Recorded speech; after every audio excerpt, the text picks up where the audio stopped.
Muy buenas tardes a todos. Estamos ya en nuestro cuarto día de este ciclo de conferencias organizado por el Instituto de Investigación de la Carrera de Ingeniería Civil de nuestra Universidad Pública del Alto.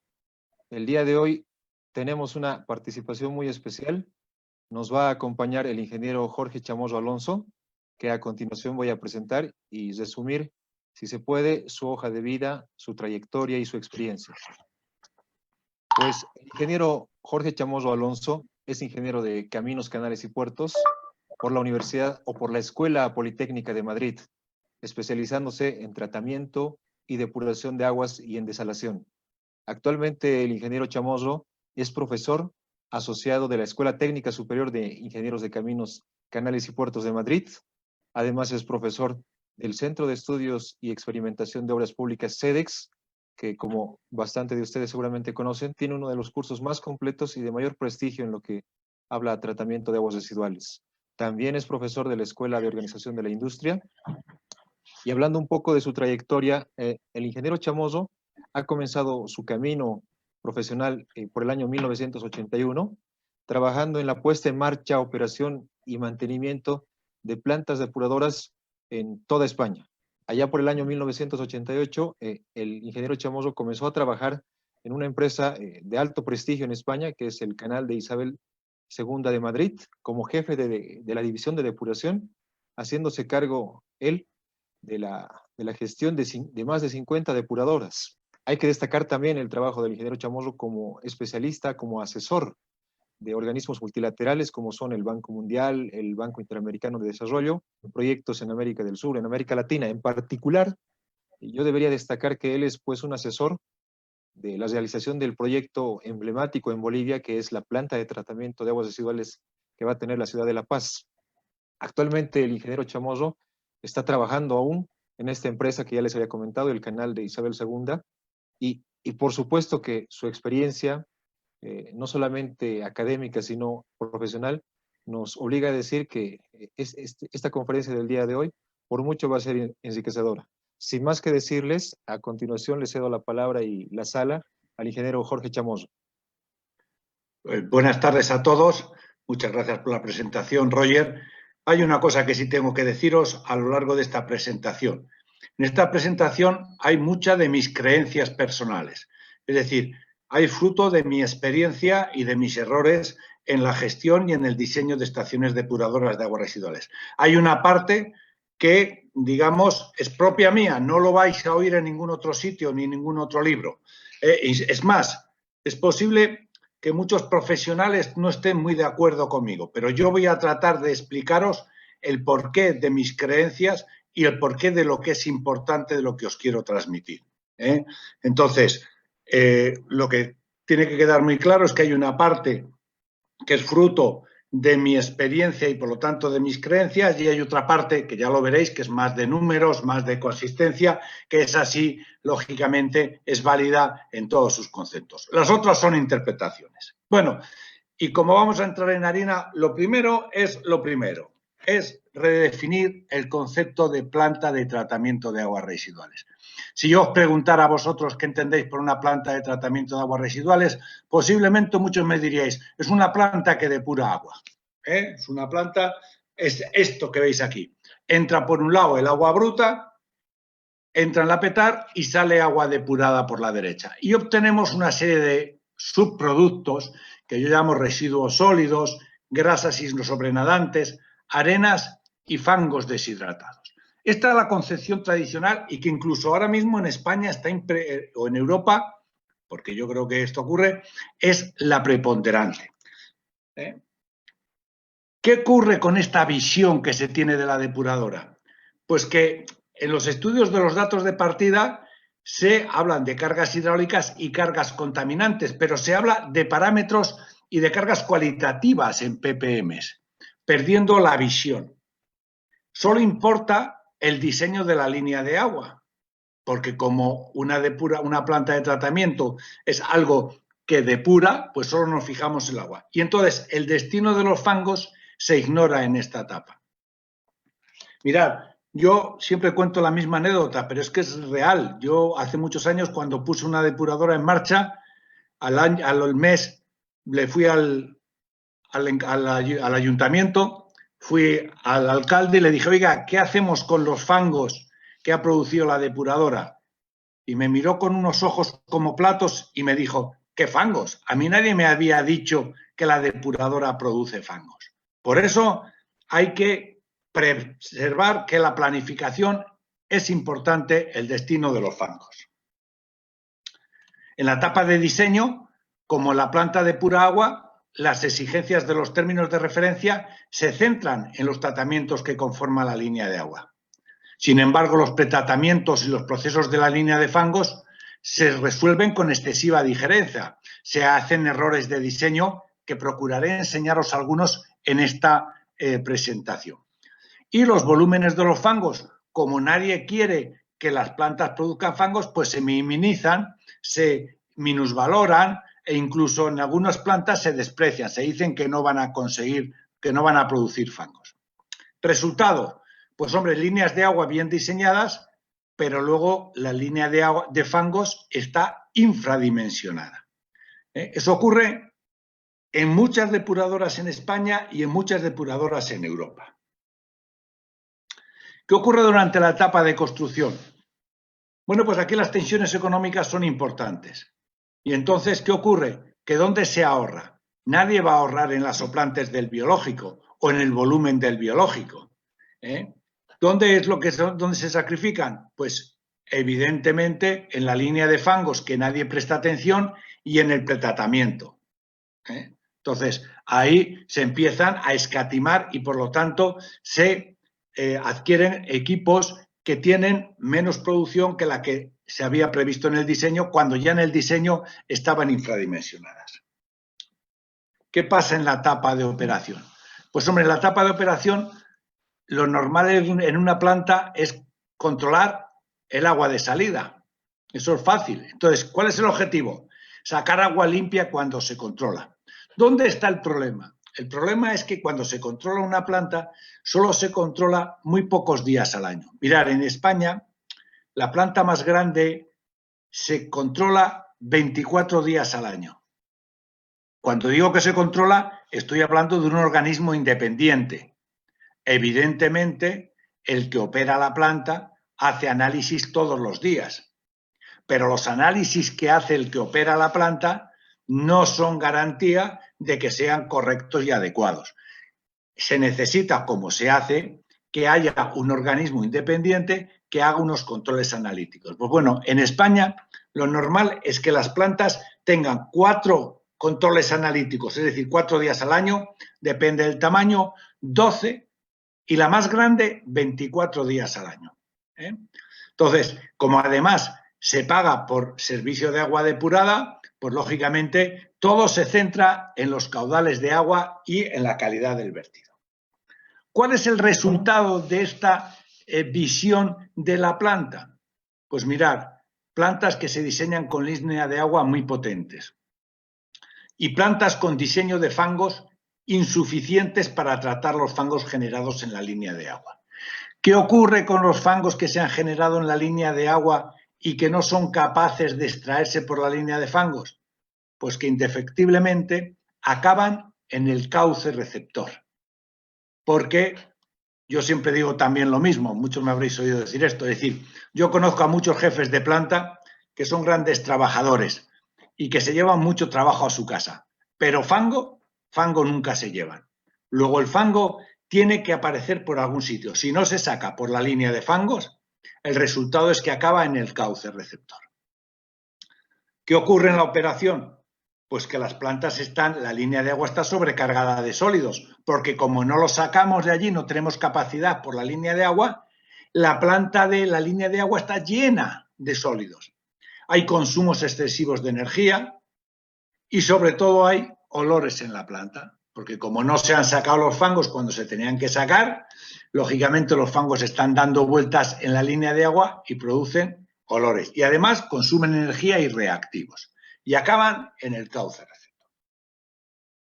Esta es la visión que yo quiero transmitir de lo que es una planta de tratamiento de aguas residuales convencional.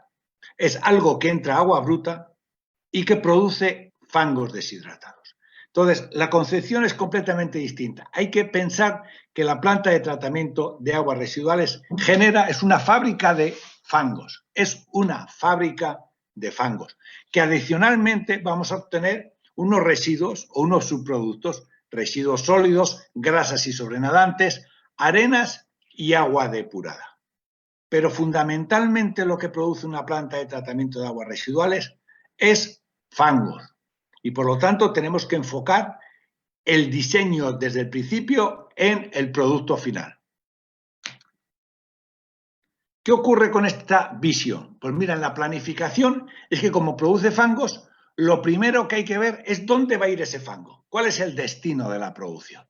Si tú a un alcalde de un pueblo le dices, oiga, su depuradora, su planta de tratamiento de aguas residuales va a producir todos los meses 10 toneladas de lodo, él tiene que preocuparse de dónde va a ubicar ese lodo. Si lo va a ubicar como bioenmienda agrícola, es decir, para agricultura, si lo va a dedicar a compostaje o si lo va a tener que llevar a vertederos si se lo permite la ley. Pero ya empieza él a tener la idea de que tiene que encargarse de un producto de la planta de tratamiento de aguas residuales, que es el fango. En el diseño, hombre, lo primero que hay que hacer es cuánto fango se debe producir para proteger el cauce. Entonces, la línea de agua va a generar los fangos, pero realmente la línea que produce el fango es la línea de fangos. Y por lo tanto, hay que diseñar muy bien esa línea de fangos. En construcción hay que darle importancia a la línea de fangos, porque como hagamos la línea de fangos pequeñita, menor de la que necesita, los fangos acabarán en el cauce receptor y la planta de tratamiento de aguas residuales no habrá cumplido con su objetivo, que es proteger el cauce. Y proteger el cauce es producir lodos. ¿Qué ocurre en la operación? Pues que el control de la DAR es la producción de fangos y biogás. Luego pondré un ejemplo para que lo veáis. El objetivo es sacar la mayor producción posible de fangos, no sacar una DBO de 25 o 35. No, eso es fácil sacarlo una o dos veces, digamos, en 1 o 2 días. Lo importante es sacar todos los días, todas las semanas, la producción de fangos que nos garanticen que el agua de la planta sale depurada. No vale con hacer analíticas cuando a mí me interese para sacar que la DBO cumple, si luego el fango lo sigo manteniendo dentro de la planta. Al final acabará en el cauce. Y debía de apagarse, en el caso de que subcontratáramos a una empresa privada en la gestión de la planta, en lugar de pagar por metro cúbico de agua depurada, habría que tratar por tonelada de fangos evacuados. Conclusión. Hay que redefinir el concepto de planta de tratamiento de aguas residuales, que es lo que yo he venido a deciros aquí. Una planta de tratamiento de residuales, EDAR en España, es una fábrica de fangos o lodos. Es decir, el objetivo es producir lodos. Segundo punto que quiero que tengáis en cuenta. El agua residual no es un problema. Mirad, durante muchos años se ha creído en Europa que el agua residual era un problema porque contaminaba, porque era un agua residual que no tenía su rendimiento, que no valía para nada. Pues mirad, hoy en día ese concepto en Europa está cambiando. El agua residual tiene materia orgánica que es fuente de energía. Tiene nutrientes que pueden ser utilizados como fertilizantes en agricultura. Y además genera lodos que pueden ser utilizados como enmienda orgánica, es decir, como abono orgánico. Entonces, fijaros el potencial que tiene el agua residual. No dejéis de ver ahora mismo el agua residual no como un problema, sino como algo que puede ser atractivo desde el punto de vista de la economía circular. Todo esto que tiene el agua residual es una fuente de, digamos, de subproductos y de energía que es muy importante saber valorar. Conclusión. El agua es una fuente de recursos de energía, agua regenerada, bioenmienda orgánica y nutrientes a través de la estruvita y del amonio que se pueden obtener por diferentes procesos. Bueno, y ahora voy a entrar un poco en una situación que ocurre con mucha frecuencia. ¿Qué ocurre cuando alguien va a empezar a diseñar una planta de tratamiento de aguas residuales? Mirad, una planta de tratamiento de aguas residuales va a ser diseñada desde dos puntos de partida, desde el punto de vista hidráulico y desde el punto de vista contaminante. La mayor parte de los procesos, sobre todo los de la línea de agua, son procesos que necesitan, que se hacen en función de las cargas hidráulicas, de los tiempos de retención y de las velocidades de paso, que son función de los caudales de entrada a los procesos. Esos son diseños hidráulicos, ¿eh? Mientras que los procesos biológicos, que normalmente hay en una planta, se establecen en función de las cargas orgánicas que dan las edades de los lodos. Ya hablaremos un poco más adelante de todos estos temas. Entonces, cuando uno se pone a diseñar una planta, es importante obtener los datos de partida hidráulicos y de cargas contaminantes. Vamos a ver cómo se calculan estos. Mira, los cálculos hidráulicos, es importante recordar que nosotros estamos diseñando a 25 años y que la situación actual puede ser de una forma, pero el ingeniero que proyecta 25 años tiene que optimizar la situación del futuro. Bien, para los datos hidráulicos, bajo los datos hidráulicos, necesitaremos estos caudales. El caudal medio, que es el que se produce por las aguas residuales, el caudal punta, que entiendo que es el máximo de aguas residuales, el caudal mínimo, que es el mínimo de aguas residuales, y el caudal máximo de todos, que es el caudal cuando llueve y que llega a la planta y que tiene que pasar por el desbaste, e incluso en Europa se exige que pase por el tratamiento primario. El caudal máximo de lluvias nunca o casi nunca se exige que pase por el tratamiento biológico. Solamente el tratamiento biológico se diseña para los caudales punta, que son los caudales máximos de aguas residuales. Y luego, para la obtención de los datos hidráulicos, pues, ¿cómo obtenemos esos datos hidráulicos? Mirad, hay que trabajar con los habitantes reales. ¿Quiénes son los habitantes reales? Los del censo más los itinerantes o de temporada.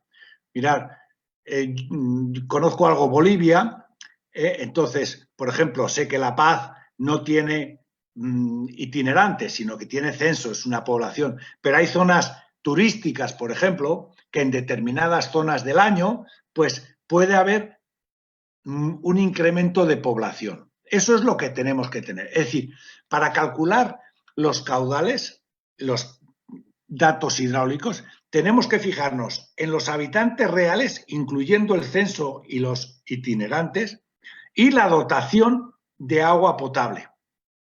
Mirad, en Bolivia lo normal es trabajar con 100, 120 litros por habitante y día.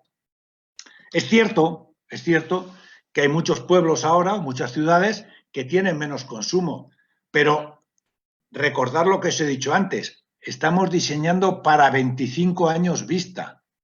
Se supone que dentro de 25 años las dotaciones serán razonables porque el nivel de vida habrá subido y, por lo tanto, considerar dotaciones de aguas potables de 120 litros por habitante y día dentro de 25 años es muy razonable. Y luego que las pérdidas en el consumo y en la red sean el 20%. Vosotros me diréis, hombre, hay muchas redes, y en España ocurre, que no solamente pierden el 20%, sino pierden hasta el 30, el 40 y el 50%. Pero vuelvo a deciros lo de siempre. Nosotros estamos diseñando a 25 años vista. Se supone que dentro de 25 años las redes estarán perfectamente mantenidas, perfectamente diseñadas y, por lo tanto, los retornos que encontremos de esto solamente serán el 80%. No se perderá más. Entonces, eso es lo que tenemos que calcular. Vamos a poner un ejemplo.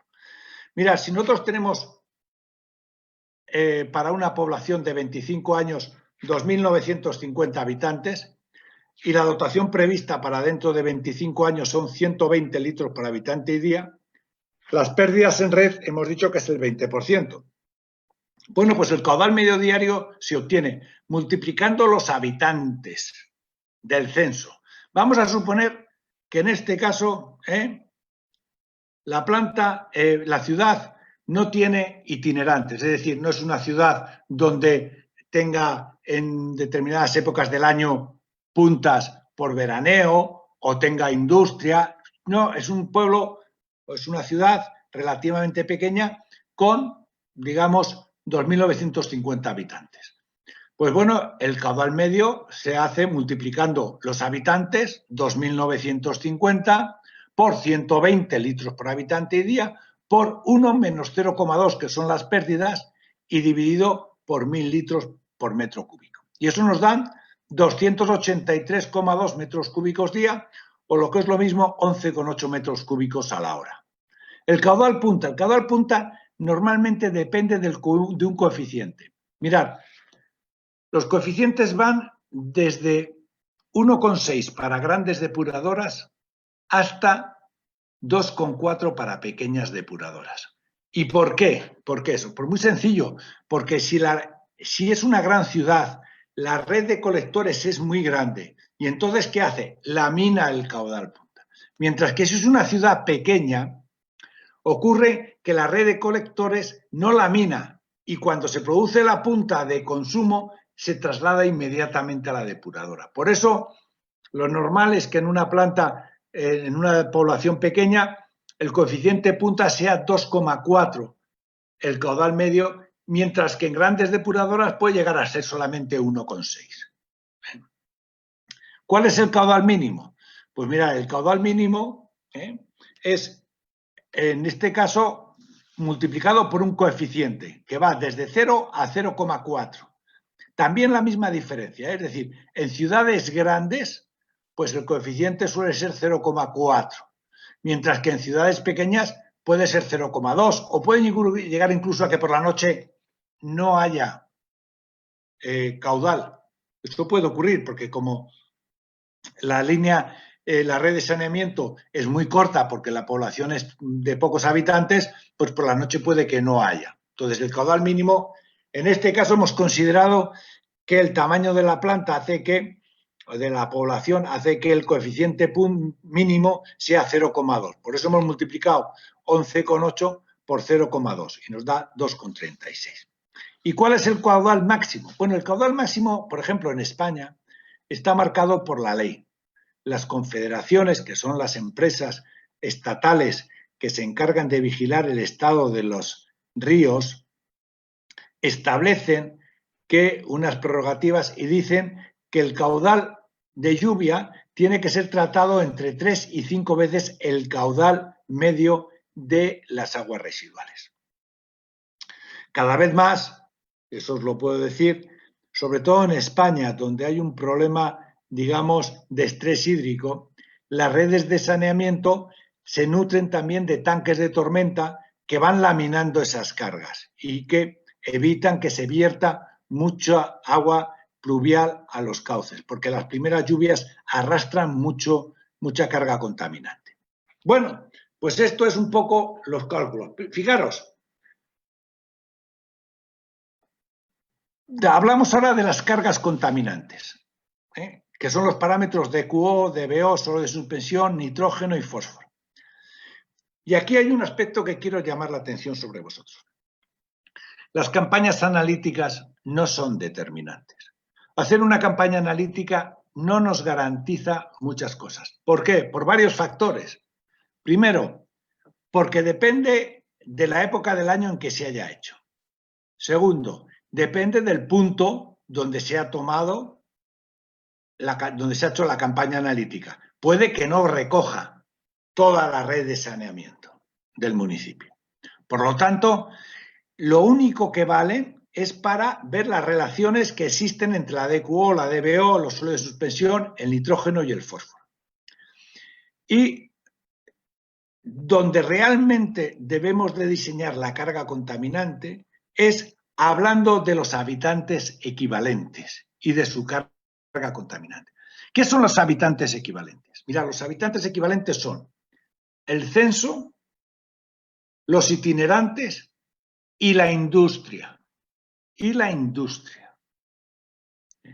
De tal forma que no se puede diseñar una planta de tratamiento de aguas residuales con unos habitantes equivalentes menores que los habitantes reales. Eso es un error de concepto y que se debe de evitar. Entonces, para hacer esas...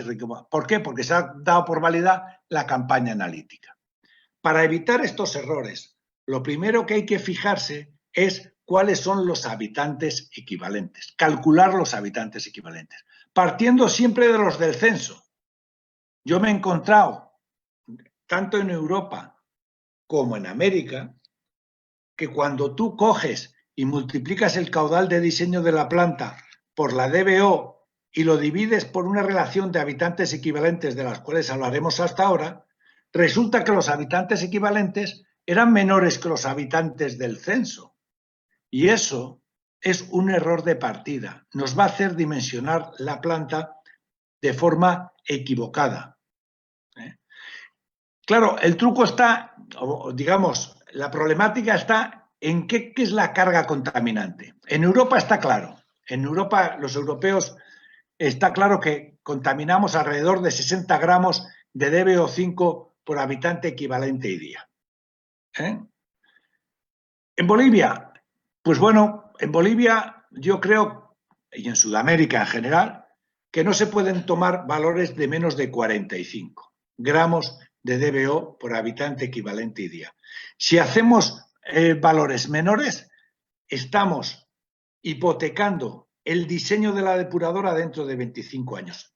Recordar que estamos diseñando para dentro de 25 años y puede que hoy en día algún municipio, yo no estoy seguro de que todos, alguno pueda tener una carga contaminante a los habitantes menor de 45. Lo dudo, pero bueno, puede ser.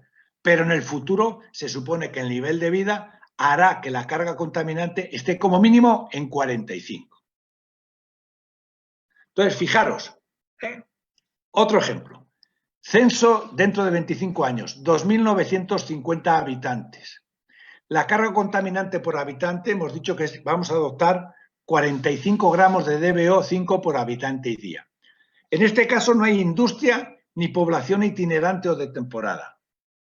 Mientras que los datos de una campaña analítica que hemos hecho, la DBO es 350, la de sodio en suspensión 375, el NTK 78 y el fósforo 12. Pero fijaros, si yo cojo los habitantes equivalentes y digo que los habitantes equivalentes son 2.950 porque es el censo y lo multiplico por 45 gramos por habitante y día y lo divido por el caudal, 283 que he calculado antes, sale que la carga de DBO debe de ser 468,75 ppm. Fijaros qué diferencia. A mí la campaña analítica me dice que han sido 350 ppm. Sin embargo, yo, a la hora de hacer el diseño dentro de 25 años, estoy hablando de dentro de 25 años, fijaros que he cogido el censo, 2.950, y lo he multiplicado por 45, que creo que es el mínimo mínimorum. Claro, cuando uno diseña tiene que tomar estas decisiones. En Europa lo tenemos claro, 60. Pero hay en Bolivia, por ejemplo, en La Paz, se ha tomado 55. Para dentro de 25 años se considera que es 55. 45 hemos considerado que es insuficiente. Ahora, para pueblos más pequeños, de 2.800, 600 habitantes, 45 gramos de DBO por habitante equivalente es razonable y es el mínimo si no queremos hacer unas plantas pequeñas, nada más construirlas. Pues bueno, ahí nos ha salido 468,75. Entonces, la campaña analítica sí me va a permitir a mí que fijándome en la DBO 468,75, yo haga unas relaciones con la DBO5 que me ha salido de la campaña analítica y como veis, los óleos en suspensión que voy a tomar para el diseño son los 375 que me han salido de la campaña analítica, dividido por los 350 que me ha salido de la campaña analítica, pero multiplicados por los 468,75, que es la DBO que yo he considerado para el diseño en función de los habitantes equivalentes. De tal forma que los datos, y hago lo mismo para el nitrógeno y para el fósforo, de tal forma que el diseño de la planta para el futuro será 468,75 ppm de DBO, de sólidos 502, de nitrógeno 104 y de fósforo 16. No los de la campaña analítica, porque los de la campaña analítica ya he dicho que puede llevar a error, porque el punto donde consideremos los análisis no recoja todo el agua de la ciudad y, por lo tanto, las cargas contaminantes no sean representativas. Voy a repetir este mismo ejemplo, pero con una industria. Imaginaros que ese mismo pueblo tiene una industria cuyo caudal, porque aquí sí es fácil determinar ese caudal y hacer una campaña analítica, porque tenemos un pozo donde vierte esa industria y, por lo tanto, podemos medir el caudal y la DBO5, los sólidos y tal. Fijaros, en este caso voy a ver cuáles son los habitantes equivalentes de la industria. Los habitantes equivalentes de la industria son el caudal diario por la DBO5 y dividido por 45 gramos por habitante equivalente. Entonces, he multiplicado los 15 metros cúbicos día por 950 ppm y lo he dividido por 45 gramos de DBO5 por habitante equivalente y día. Y me salen 317 habitantes equivalentes. ¿Qué significa esto? Pues que para determinar la DBO del agua bruta, a los habitantes equivalentes de 2.950, que es el censo, les voy a sumar 317. Y me salen 3.267. Entonces, vuelvo a rehacer el cálculo para calcular la DBO5. Y digo que los habitantes equivalentes serían 3.267 por 45 gramos de DBO5 por habitante y día, dividido por el caudal, que son 280 y pico. Y me sale 510,12. Fijaros la diferencia.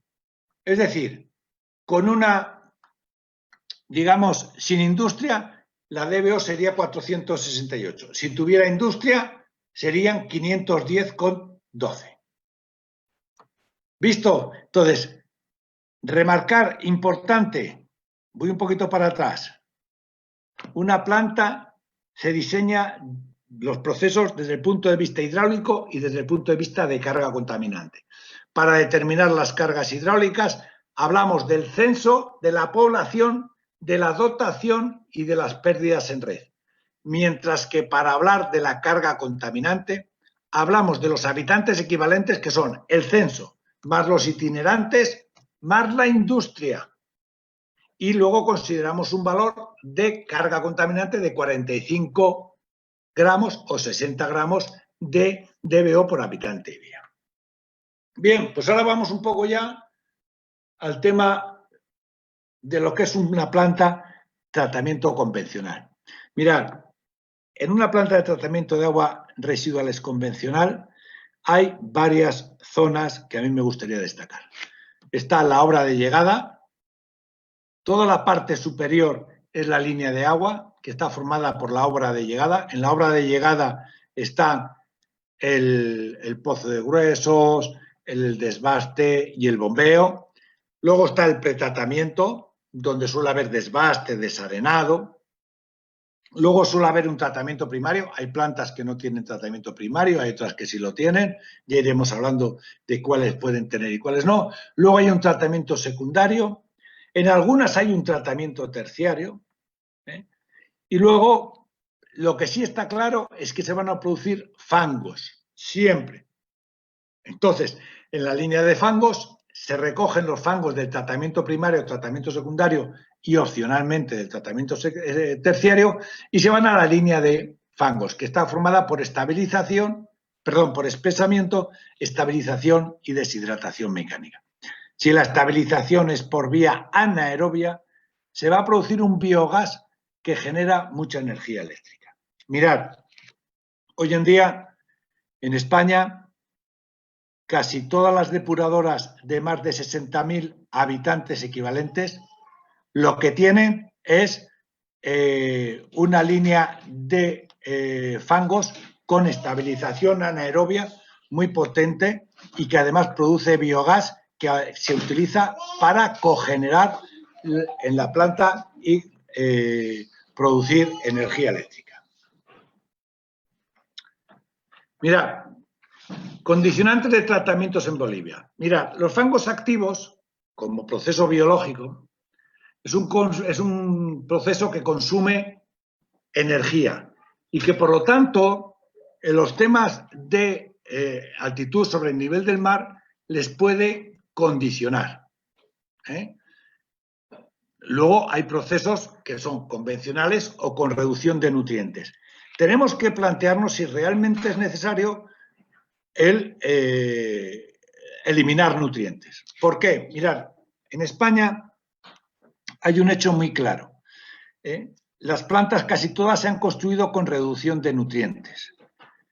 Y posteriormente las aguas que salen de la depuradora se llevan a agricultura para que los agricultores las aprovechen. ¿Y sabéis lo primero que hacen los agricultores? Echarles nutrientes. Es decir, nos hemos gastado el dinero en reducir el nitrógeno y el fósforo en la planta y luego cuando se la damos a los agricultores, lo primero que hace el agricultor es añadirle nitrógeno y fósforo. Entonces, hay que empezar a plantearse si la reducción de nutrientes es realmente necesaria.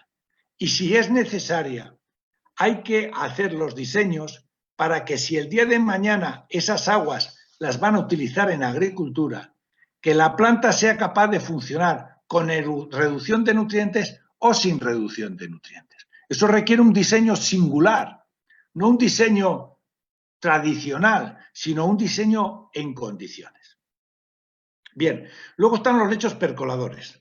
Los lechos percoladores tienen un consumo energético bastante barato, es decir, y también tienen un coste de mantenimiento realmente bajo. Entonces, los lechos percoladores y los biodiscos hay que analizarlos bajo ese punto de vista. Los lechos percoladores generalmente tienen bajos costes de mantenimiento y un poquito de mayor consumo energético. Los biodiscos, por contra, tienen un mayor coste de mantenimiento, pero un menor consumo energético. Aquí vuelve a ser lo de siempre. También los lechos percoladores o biodiscos podemos trabajar con procesos convencionales o con reducción de nutrientes. Y vuelvo a plantear lo de siempre. ¿Es necesario realmente eliminar nutrientes? Eso es lo que tenemos que pensar. Otra cosa es que las exigencias del vertido nos obliguen a hacer un diseño con eliminación de nutrientes. Pero eso no significa que no tengamos que hacer un diseño para decir, oiga, ¿y si el día de mañana este agua se la vamos a llevar a los agricultores? Pues a lo mejor no es necesario eliminar nutrientes porque no lo vamos a verter al cauce receptor. Entonces hay que hacer un diseño inteligente. Un diseño inteligente supone que la planta puede funcionar en momentos determinados con reducción de nutrientes y en otros sin reducción de nutrientes. Eso hay que pensarlo y eso es el diseño del futuro. Lo que estamos diseñando ahora, lo que se ha diseñado hasta ahora, son diseños ineficientes. ¿Por qué? Porque solamente se ha fijado en los objetivos del cauce. ¿Qué dice el cauce? ¿Que hay que eliminar nitrógeno? Pues hagamos un diseño con nitrógeno. Ah, pero es que vamos a vender el agua a los agricultores y necesitan el agua con nitrógeno. Ay, pues no podemos, porque el diseño de la planta no nos permite no reducir nitrógeno. O sea, eso es un error de diseño que yo sistemáticamente denuncio. Hay que pensar que en el futuro las plantas que pueden eliminar nutrientes se deben diseñar para que en casos singulares puedan que no eliminen nutrientes. Muy bien. Y luego están los tratamientos anaerobios. Los tratamientos anaerobios en los lodos son fundamentales. ¿Por qué? Porque mira, primero reducen el nivel de los lodos. Segundo, producen biogás y tercero, pueden ser utilizados en agricultura. Bien, voy a hablar ahora de los tratamientos secundarios, un poco por encima, de los componentes del proceso biológico, sin soporte, que son los fangos activos, con soporte, que son los lechos bacterianos y biodiscos, luego están los biofiltros y los reactores de lecho móvil, que no entraré en ellos. Y luego la separación puede hacerse por decantación y membranas. El objeto del tratamiento secundario o tratamiento biológico es reducir la carga contaminante orgánica y la que está en estado disuelto. Mira, el proceso de fangos activos convencionales dispone, no sé si se ve en mi puntero, yo supongo que sí, dispone de una balsa, que es esta, la que está a la izquierda, donde lo que se hace es un aporte de oxígeno para que los microorganismos que están en las aguas residuales capten la DBO que se encuentra en estado disuelto y coloidal. Fijaros, eliminar la materia en suspensión decantable es fácil, un tratamiento primario la elimina. Pero eso es una parte de la contaminación, entre el 30 y el 35%. El resto, es decir, el 65 o el 75% de la carga contaminante orgánica, está en forma coloidal y disuelta. Y esa no se puede eliminar si no es por procesos biológicos convencionales. Entonces, en la parte de la izquierda veis que hay una balsa biológica. Ahí lo único que hacemos es introducir aire. El objeto de introducir aire es, primero, crear condiciones óxicas, y segundo, que los microorganismos entren en contacto con la materia orgánica. Digamos que al principio, cuando nosotros empezamos a poner en marcha un proceso de fangos activos convencionales, los microorganismos que tenemos en el agua residual son pocos y, por lo tanto, aunque les demos mucho oxígeno, como hay pocos microorganismos, el resultado es que la depuración suele ser muy baja. Una vez que nosotros hemos asimilado y hemos creado ahí, digamos, los fangos, los pasamos a un proceso que se llama el decantador, que es la parte de la derecha. La parte de la derecha lo que hacemos es decantar por gravedad los lodos.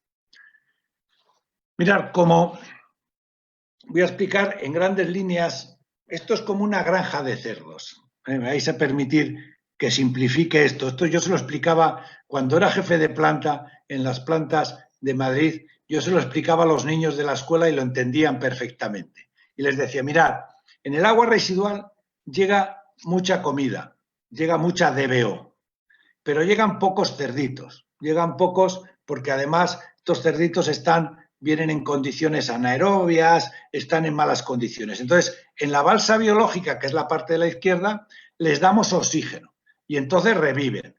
Entonces, estos cerditos se comen una parte de la materia orgánica y engordan. Y entonces limpian un poquito el agua. Luego los llevamos a la parte de la derecha, que es el decantador, y los cerditos se van al fondo. Como tenemos cerditos suficientes, hay una parte que recirculamos a la balsa biológica. Es decir, que al principio en el agua vienen 5 cerditos. Comen y se convierten en 10. Estos 10 cerditos se retornan a la balsa biológica. Y entonces ya en la balsa biológica ya no hay 10, hay 10 más 5 que han entrado, con lo cual ya hay 15. Estos 15 se transforman en 30 y esos 30 se separan en el decantador. Y después del decantador vuelven otra vez a la balsa biológica, de tal forma que en la segunda recirculación ya hay 30 más 5, 35. Entonces, eso se va incrementando. Claro, llega un momento en que el número de cerdos que hay allí limpian el agua, pero ya no pueden crecer más porque no hay materia orgánica. Entonces, cuando es necesario, por la derecha y por el fondo, sacar los fangos biológicos. O sea, que esto es simplemente así de sencillo, es el sistema de fangos activos convencionales.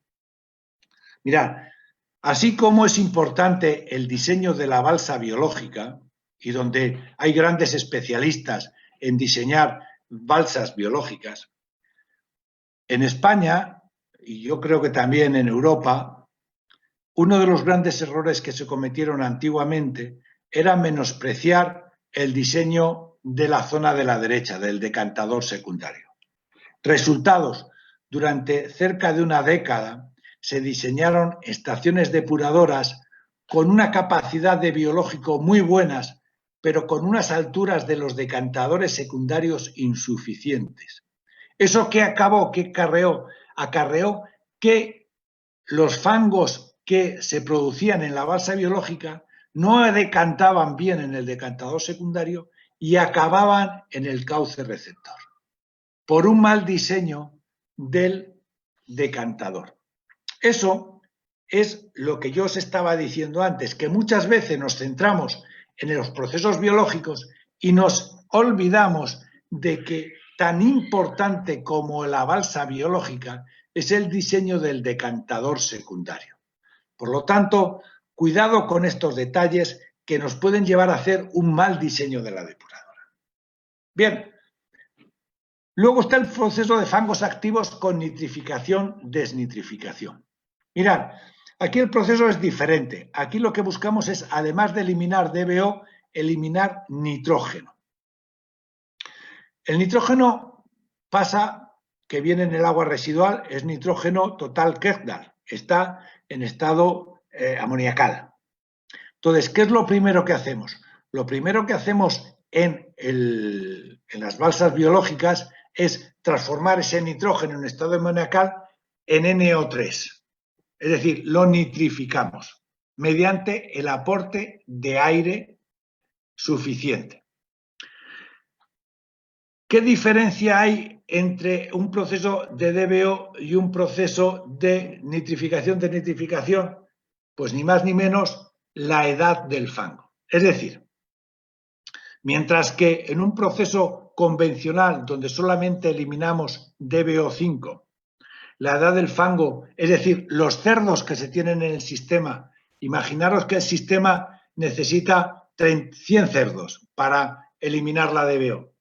Pues para eliminar el nitrógeno tenemos que subir el número de cerdos. ¿Por qué? Por una razón muy sencilla. Porque si dejamos 100 cerdos y tienen mucha comida, ellos solamente comen DBO. Y mientras haya 100 cerdos van a seguir comiendo DBO. Pero si ponemos 200 cerdos, ya no hay comida en DBO para ellos. Entonces, como no hay comida de DBO porque ya se ha acabado la DBO, entonces tienen que comer otras cosas. ¿Y entonces qué comen? Nitrifican. Pasan el nitrógeno de nitrógeno amoniacal a NO3. Es decir, que lo que hace en las balsas biológicas es unas bacterias responsables de la nitrificación. Hay unas que eliminan DBO, cuando se acaba la DBO, estas se quedan y luego entran en funcionamiento las que eliminan el nitrógeno. Es como en un buffet. Si en un buffet que somos carnívoros hay carne, pues comemos la carne. Y cuando se acaba la carne y si seguimos teniendo hambre, pues nos comemos lo que haya. Pues es lo mismo que pasa en un proceso biológico. Si enseguida se elimina la DBO, si tenemos más hambre, pasaremos a eliminar el nitrógeno. Bien, eso es la parte de nitrificación. La parte de nitrificación se produce en la parte derecha de la balsa biológica. Luego viene la desnitrificación. Y diréis, hombre, ¿cómo es posible que en un proceso de una balsa de fangos activos la desnitrificación esté antes que la nitrificación? Bueno, pues está por una razón muy sencilla, porque al principio se colocaba al final. Primero estaba la nitrificación y luego estaba la desnitrificación. Pero para hacer la desnitrificación, las bacterias que son responsables de la desnitrificación son bacterias anóxicas, es decir, que no necesitan oxígeno. Entonces no se puede meter oxígeno en la zona de desnitrificación. Entonces, ¿con qué energía funcionan? Funcionan con materia orgánica. Entonces, las primeras experiencias en las plantas era primero la nitrificación y después la desnitrificación. Pero a la desnitrificación había que añadirle una fuente de energía carbonada. Y alguien dijo, hombre, si tenemos DBO a la entrada, ¿por qué no aprovechamos la DBO que hay en la entrada? Y entonces fue cuando se llevó la zona de desnitrificación al principio de la balsa aerobia. Pero para eso fue necesario que se hiciera una recirculación interna.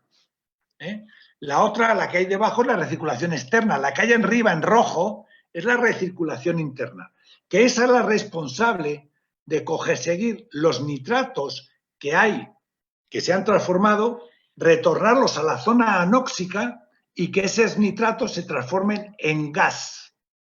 De tal forma que, fijaros, el nitrógeno que entra por la zona izquierda de la balsa, cuando pasa por la zona no aireada, que es la primera que está sombreada, ahí no pasa nada. Después, en la zona aireada se transforman en NO3 y por la recirculación rojo, ese NO3 va a cabecera y con la DBO que entra, eso se transforma en N-gas y se escapa el gas y por lo tanto ya se desnitrifica. Bien, voy a plantearos ahora unos errores de diseño, desde mi punto de vista, que se siguen produciendo hoy en día, pero que para mí son errores de diseño graves desde el punto de vista operacional. Mirad, es muy común, este es el diseño tradicional, no sé si lo veis, veis que hay 3 balsas biológicas y 3 decantadores. Entonces, a la salida de las balsas biológicas, yo no sé si se ve mi puntero, aquí hay una arqueta, viene el agua y se reparte a los 3 decantadores. Perdón, se reparte a los 3 decantadores. Y de los decantadores se hace una recirculación y se manda aquí. Y ahí se reparten las 3 balsas biológicas. Este es un diseño muy común y que existe todavía ahora en grandes depuradoras.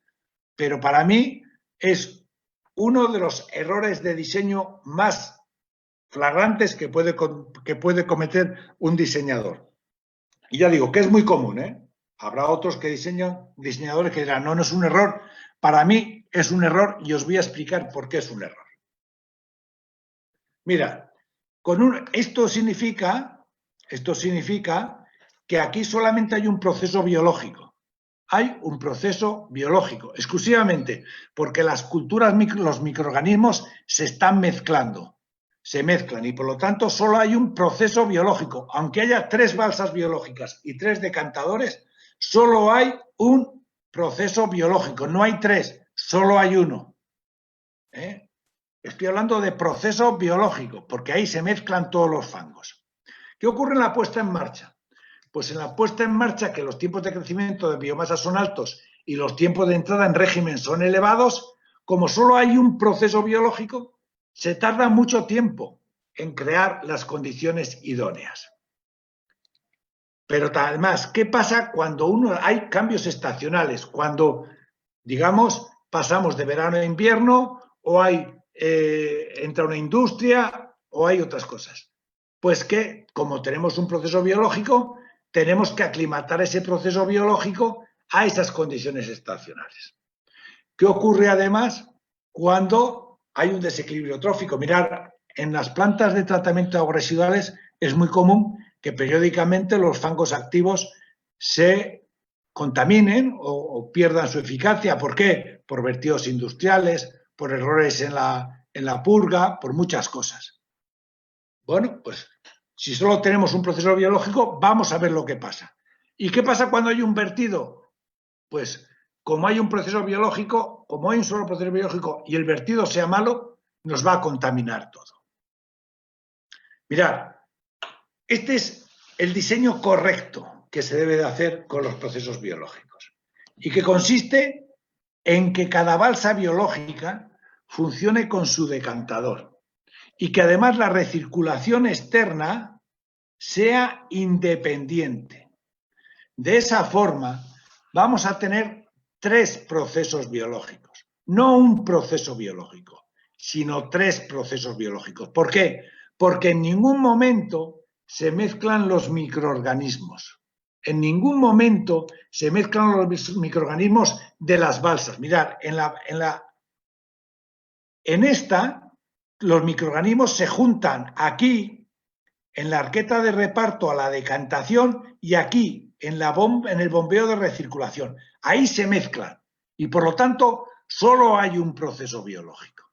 Mientras que aquí, donde hay unas compuertas que evidentemente impiden que se mezclen los licores y la recirculación aquí es independiente porque está compartimentada, lo que tenemos son 3 procesos biológicos. Es decir, frente a un proceso biológico tenemos 3.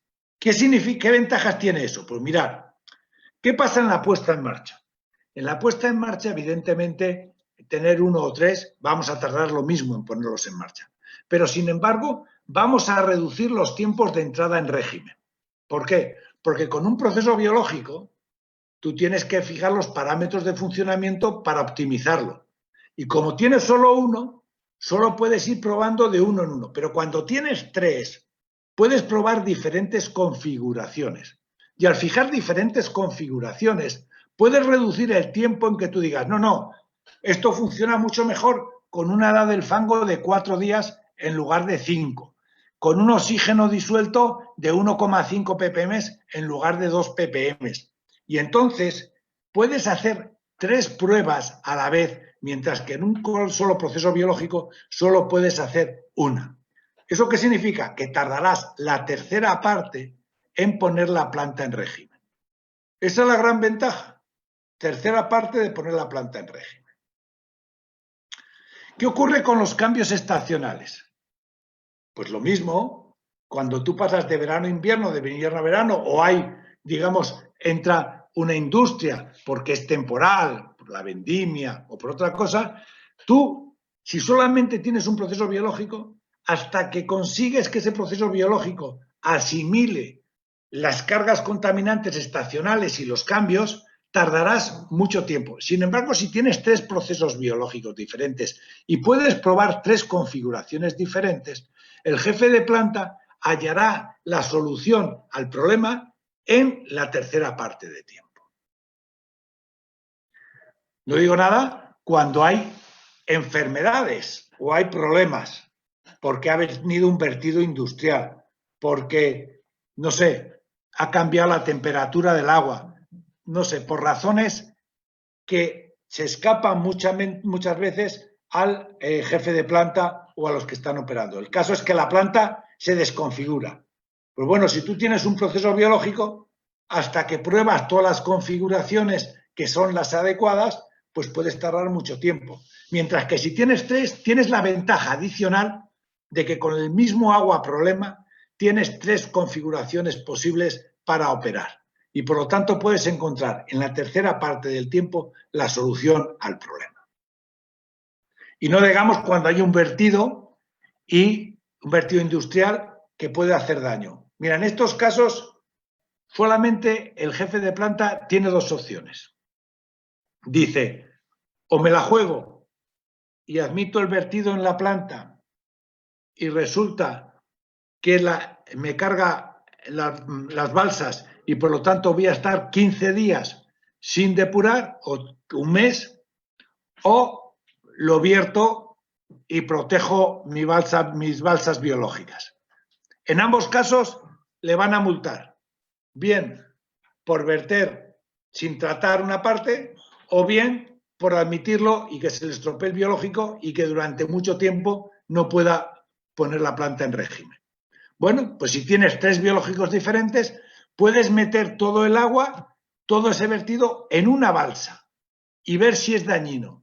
Y si es dañino y te daña a la planta, pues lógicamente solamente has perdido 1/3 de la capacidad de la balsa, de la planta. Los 2/3 los tienes con fango bueno, que es capaz de depurar. Y entonces cuando pasa el vertido, vuelves a poner las 2 plantas en servicio, los 2 biológicos en servicio y das servicio al tercero.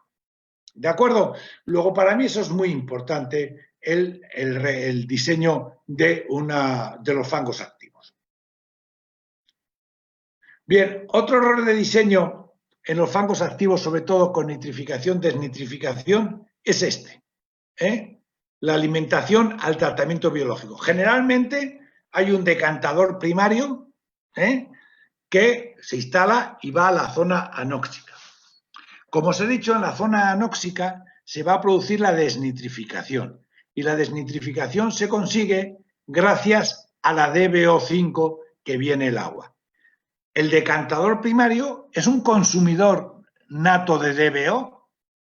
Luego, ojo con diseñar un tratamiento biológico con nitrificación con esta configuración, porque posiblemente el decantador primario reduzca la DBO que yo necesito en la zona anóxica para eliminar la desnitrificación.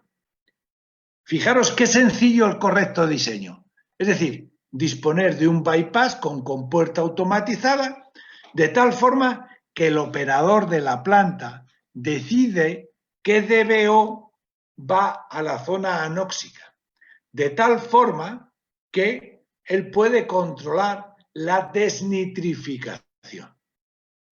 Fijaros con qué sencillez podemos ayudar a operar la planta de una forma sencilla. Es decir, esto es un diseño razonable.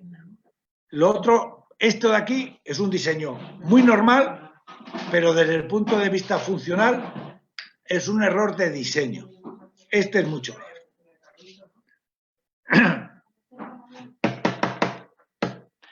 Vamos a ver, otro error de diseño es, fijaros, hacer que la zona anóxica sea solamente única, que sea única, que no sea... ¿Por qué? Porque mirad, ¿qué ocurre en las zonas anóxicas? ¿Qué ocurre en las zonas anóxicas? Pues en las zonas anóxicas lo que se hace es eliminar el nitrógeno, pasarlo de NO3 a N-gas. Pero ¿qué ocurre cuando nosotros tenemos en las horas punta del día? En las horas punta del día nos llega la máxima DBO, el máximo NTK, pero el mínimo NO3. De tal forma que tenemos la máxima DBO con el mínimo NO3. Y si la zona anóxica es pequeña, no vamos a poder.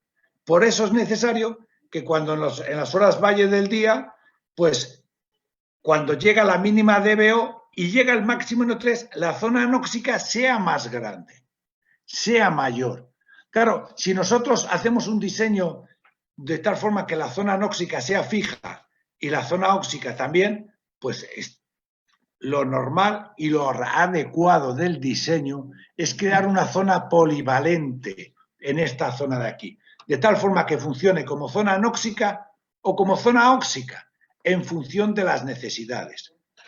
Efectivamente, es cierto que es mucho más caro desde el punto de vista de construcción, porque esta zona polivalente tiene que tener sistemas de agitación y sistemas de oxigenación. Entonces, digamos que estas zonas polivalentes son más caras de construcción, pero evidentemente luego al operador le da una flexibilidad operativa muy importante. Bien, vamos a pasar ahora al tema de los lechos bacterianos, que es otro proceso que tenemos que tener muy claro. Mira, los lechos bacterianos es un sistema que, por ejemplo, en la altitud de Bolivia tiene que funcionar, porque ya lo veremos más adelante, los procesos de fangos activos a altitudes por encima de los 2000 metros empiezan a presentar consumos energéticos disparatados y excesivos. Entonces, fijaros, lo que sí hay que tener muy claro a la hora de diseñar los lechos bacterianos y los biodiscos es que es importante la decantación primaria. Tiene que haber un sistema de decantación primaria para que el sistema de fangos, de lechos bacterianos funcione. Y lo que es fundamental es la recirculación de agua. Es muy importante, más importante en los lechos bacterianos que en los biodiscos. ¿Por qué? Porque mirad, como ya he dicho, en muchas ciudades, en muchos pueblos pequeños, el agua por la noche puede que el agua residual sea cero, no llegue nada de agua residual. Entonces, un lecho bacteriano que no se riegue, que no esté hidratado adecuadamente, significa que por la noche, cuando no está con agua residual, se encuentra en mal estado. Y resulta que cuando llega la mayor cantidad de carga contaminante, que es por las mañanas, los microorganismos se encuentran o muy enfermos o muy deteriorados. Entonces, por eso es importante la recirculación en los lechos bacterianos. En los biodiscos no tanto. ¿Por qué? Porque el biodisco es un sistema que va girando y por lo tanto siempre se mantiene húmedo. Aunque no haya agua bruta de entrada, el cubeto del biodisco sí está lleno de agua y como va rotando, lógicamente la biomasa que está adherida a la biopelícula, pues lógicamente se mantiene en buenas condiciones. Pero en un lecho bacteriano que necesita esa humedad, si no se tiene una recirculación externa, lo que ocurre es que puede encontrarse en malas condiciones cuando se le necesite que la biopelícula esté lo más activa posible. Además de eso, los lechos bacterianos, la recirculación externa lo que permite es funcionar en paralelo o en serie. Fijaros qué importante es la recirculación externa en los lechos bacterianos y en los biodiscos convencionales. Permite funcionar en serie o en paralelo, como está aquí expuesto. Si lo tenéis aquí claramente en serie, es decir, el agua entra aquí y se reparte entre los dos lechos y va a los dos decantadores y se va a la calle. Pero fijaros, para funcionar en serie, en la zona de la derecha, veis que el agua de entrada pasa primero por un lecho, pasa primero luego por un decantador, se recircula y pasa luego por el otro lecho y pasa luego por el otro decantador. Si queréis hacer una prueba con las fórmulas empíricas de los lechos percoladores y de los biodiscos y veréis cómo cambia el rendimiento de funcionar en paralelo a funcionar en serie. Bueno, hay otro mito que yo creo que ya se ha pasado, que ya no es cierto, diciendo que los lechos bacterianos y los biodiscos, la biomasa fija, no nitrifica y desnitrifica. Eso es un mito. Hoy en día, el estado de la técnica permite que tanto con lechos bacterianos como biodiscos podamos nitrificar y desnitrificar. Lo único que hay que colocar en cabecera es un lecho anóxico y diseñar el lecho bacteriano para que en lugar de eliminar DBO también nitrifique. Y una vez que ha nitrificado se recircula, hay una recirculación externa al lecho anóxico para que se desnitrifique y hay una recirculación al lecho percolador para que mantenga su carga hidráulica adecuada. Es decir, hoy en día se pueden diseñar tecnologías de lechos bacterianos y biodiscos con nitrificación, desnitrificación. Eso sí, evidentemente lo mismo que ocurre con fangos activos, mientras que en los fangos activos el volumen de la balsa puede ser el doble, en los lechos bacterianos la superficie tiene que ser el doble para nitrificar y luego tenemos que tener los lechos de desnitrificación. Pero es cierto que ahí se puede funcionar. Bien, voy a ir ahora a poneros un ejemplo para que veáis el agua residual como fuente de energía, que es a mí lo que me interesaba. Es decir, de esta charla yo quiero que saquéis varias cosas importantes. Primero, que una depuradora o una planta de tratamiento de aguas residuales es una fábrica de lodos. Segundo, que el agua residual es una fuente de energía y es una fuente, digamos, de productos importantes como son los nutrientes, como son el biogás, como es la materia orgánica, como es los lodos para bioenmienda agrícola y sobre todo, y aquí es donde hay errores de diseño que no podemos seguir cometiendo, que se debe de diseñar con inteligencia, que se debe de diseñar teniendo en cuenta diferentes escenarios, que los microorganismos que existen en unas balsas, en una planta de tratamiento de aguas residuales, no son estáticos. Es decir, cuando nosotros diseñamos una planta, la diseñamos para condiciones medias, pero la planta sufre variaciones diarias, variaciones semanales, variaciones estacionales y variaciones anuales.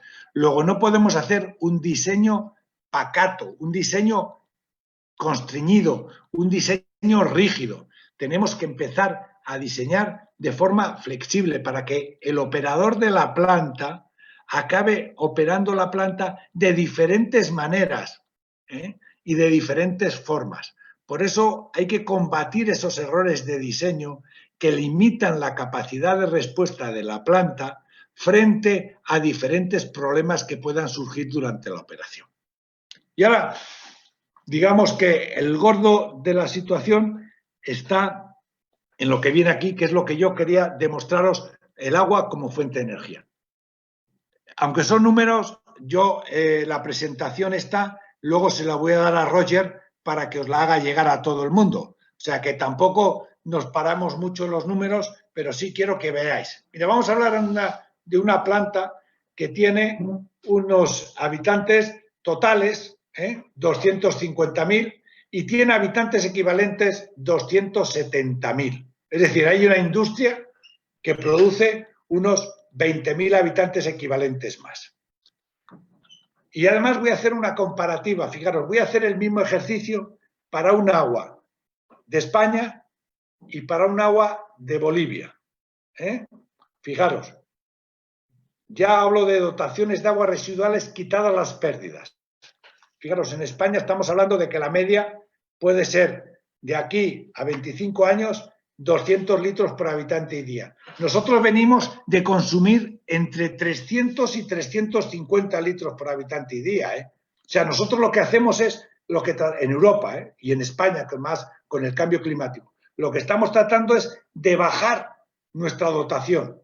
Primero, porque los recursos se nos acaban y segundo, porque el cambio climático va a ser importante. Entonces, aquí a 25 años en España hemos fijado que ojalá tengamos 200 litros por habitante y día. Yo en Bolivia espero que se llegue a los 100 litros por habitante y día. Y espero que no os paséis. Y ya vais a ver el por qué digo que no os paséis de ese consumo. Eso es muy bueno para vosotros, y mientras que para España los 200 litros por habitante y día suele ser malo. Mira, la carga contaminante, vamos a seguir haciendo un ejercicio considerando, aquí me he equivocado, aquí es 60 gramos por habitante y día. No sé si al final he puesto... Perdonad un segundo, 60, aquí está mal, aquí son 60 gramos de DBO5 por habitante y día, mientras que para Bolivia voy a considerar 45 gramos por habitante equivalente y por día. Bien, con esta dotación de agua residual quitada las pérdidas, fijaros, en España la planta debería de diseñarse para 50.000 metros cúbicos día. En Bolivia la planta debía diseñarse para 25.000 metros cúbicos día. ¿Esto qué significa? Esto es una ventaja fundamental, diseñarla para menos caudales. ¿Por qué?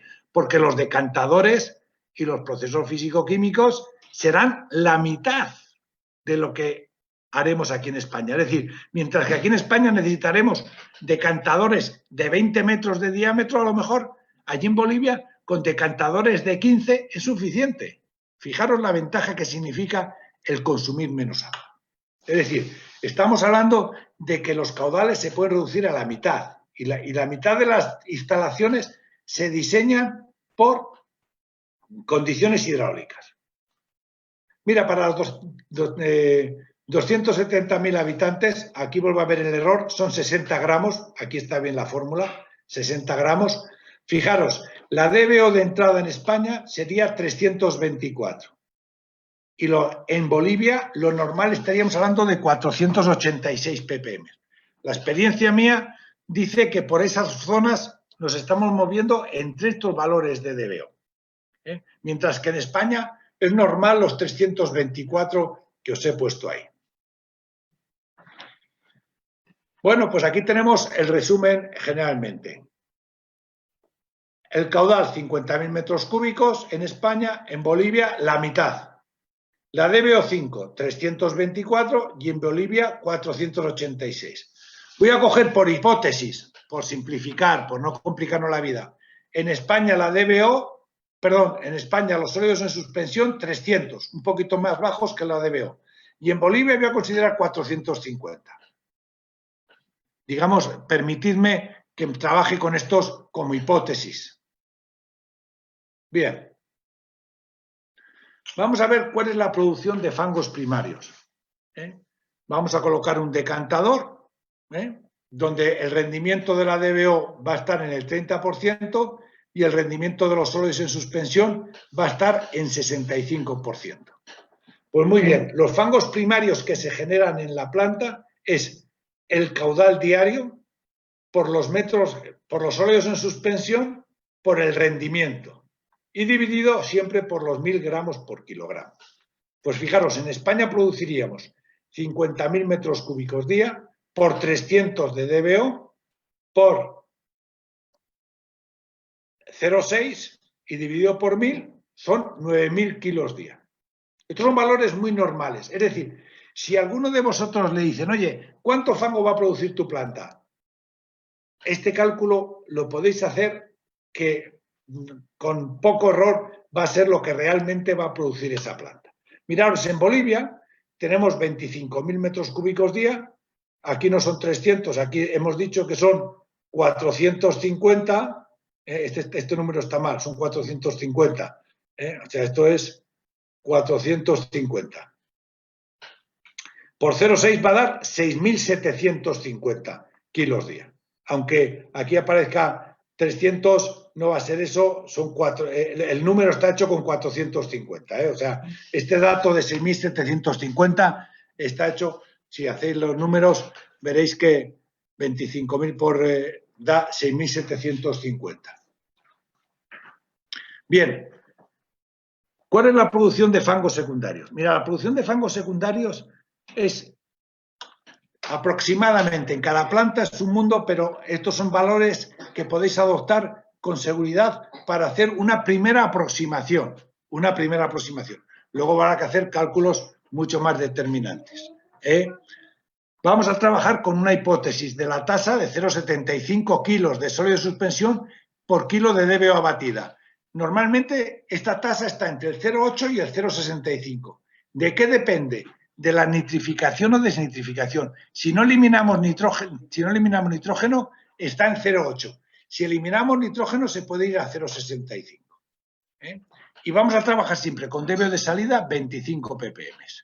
Bien, el fango biológico es el caudal diario por la DBO5 de entrada al proceso, por la DBO5 de salida, por la tasa y dividido por 1000.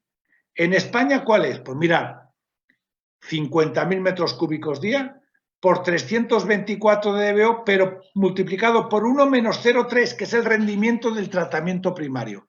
En el tratamiento primario el rendimiento de la DBO es el 30%. Luego la DBO que pasa al tratamiento biológico es 324 por 1 menos 0,3. Y por la tasa que hemos dicho, 0,75. Y salen 11.201 kilos día. Para Bolivia, 25.000 metros cúbicos día, por la DBO de entrada, por 1 menos 0,3 el rendimiento de primarios, menos el 25 ppm, que es la salida del biológico, que hemos dicho, y también por 0,75. Fijaros, aquí son 8.638 kilos día. Lógicamente, en España producimos más fango con los mismos habitantes equivalentes porque la carga hemos dicho que es 60. Mientras que aquí en Bolivia hemos establecido con 45. Entonces, fijaros lo que hemos dicho. Es decir, en resumen, en España produciríamos 9.000 kilos diarios de fango primario y 11.000 de fango secundario, mientras que en Bolivia la producción sería 6.750 kilos día de fango primario y de fango biológico 8.638. Total, unos 20.000 y aquí unos 15.000. Y ahora vamos a ver qué pasa en una digestión. Primero vamos a calcular qué parte de esos fangos es materia volátil. La tendencia normal es, y vamos a trabajar en la hipótesis, de que es el 75%. Fijaros, normalmente estamos hablando de que los fangos mixtos tienen entre un 70 y un 80% de materia volátil y que en la digestión anaerobia se va a reducir un 45% la materia volátil. Fijaros, la producción de lodos estabilizados es la materia volátil, fangos primarios, serían la materia volátil, y la materia volátil, los fangos se distinguen entre materia volátil y materia mineral. Entonces, de los 20.201 kilos día de España, que eran el fango total, como la materia volátil es un 75%, tenemos una materia volátil de 15.151 kilos día. Y por lo tanto, la diferencia entre los 20.000 y los 15.000 es materia mineral. Esta materia mineral es inerte, no va a producir ni carga contaminante ni va a producir nada más que sólidos. Mientras que en Bolivia, de los 15.388 kilos día, el 75% que es volátil serían 11.541. Y realmente de materia mineral 3.847. Es decir, de los 20.201 españoles, 15.000 es materia volátil y 5.000 es materia mineral. Esto es muy importante, la materia volátil. Mientras que en Bolivia es 11.541 y 3.847. Bien, estos fangos, al llevarlos a la digestión anaerobia, donde se va a reducir el 45% de la materia volátil, fijaros que en España la materia volátil de los fangos digeridos, es decir, de los fangos de salida de la planta, son los 15.151 volátiles por 1 menos 0,45, que es lo que se reduce. Entonces, de estos 15.000 salen 8.333. ¿De acuerdo? Y en total salen 8.333 más 5.050, que era la materia volátil, 13.383. Y en Bolivia saldrían 11.541 menos la reducción, serían 6.347. Y los 6.347 más, aquí está equivocado, es en lugar de menos, es más, ya lo corregiré para que cuando lo mande a Roger, son 10.951. Fijaros, los fangos que han entrado en el digestor, en España han sido 20.000 y salen 13.000. Y en Bolivia entrarían 15.000 y saldrían 10.000. Esto es algo fundamental de la digestión anaerobia. Conseguimos quitar casi 1/3 de los fangos. Es decir, de 20.000 hemos pasado a 13.000. Y en Bolivia hemos pasado de 15.000 a 10.000 kilos. Ese fango se ha transformado en gas, se ha transformado en un gas, que es, entonces, ¿en cuánto gas se ha transformado? Pues mirad, hay aproximadamente 0,9 metros cúbicos de biogás por kilo de materia volátil abatida. Lo normal está entre 0,8 y 1. Yo he cogido para el ejemplo 0,9, que es el valor medio. Entonces, ¿cuánto biogás hemos producido en España? Pues mirad, la materia volátil que hemos abatido, 6.817 por 0,9 metros cúbicos por kilo de materia volátil a día. Es decir, en España conseguiríamos 6.136 metros cúbicos de biogás, mientras que en Bolivia conseguiríamos 4.674. Como consecuencia de haber considerado menos carga contaminante. ¿Cuál es el poder calorífico? Vamos a ver cuánta energía se ha consumido. Fijaros, el poder calorífico del biogás son 5.000 kilocalorías. El equivalente de 1 kilovatio son 860 kilocalorías. Y el rendimiento térmico de los megageneradores es de un 45%.